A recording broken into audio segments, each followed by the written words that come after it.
সবাইকে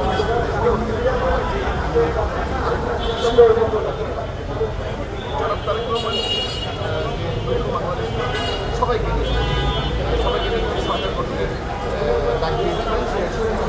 আমাদের দমনের মাধ্যমে গণতন্ত্র প্রতিষ্ঠার মাধ্যমে প্রতিষ্ঠিত যে আন্দোলনের দেশে ডাক দিয়েছিলেন, সবাইকে যুগপৎ আন্দোলনের ডাক দিয়েছিলেন।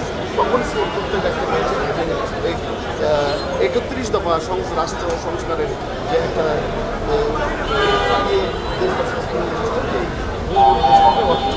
অবস্থান, এটা আন্দোলনের সংস্কার বাস্তবায়ন বাংলাদেশ গণতান্ত্রিক বাংলাদেশ সবার মাধ্যমে সাধারণ মানুষরা তাদের পারিবারিক সামাজিক নিরাপত্তা নিশ্চিত হবে, যেমন তার প্রধান কাজ হল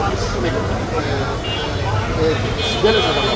যে 24শে গণঅভ্যুত্থানের আগে যেমন 17 বছর ধরে দেশের মানুষজন কিন্তু এক আইনতন্ত্র যে রাষ্ট্রের কাঠামোগুলো রাষ্ট্রযন্ত্র ব্যবহার দখল করে এই সরকার পুলিশকে একটা কুক্ষিগত করে রেখেছিল। পুলিশ প্রশাসন র্যাব, ডিএফআই যত সংস্থা বলেন আপনি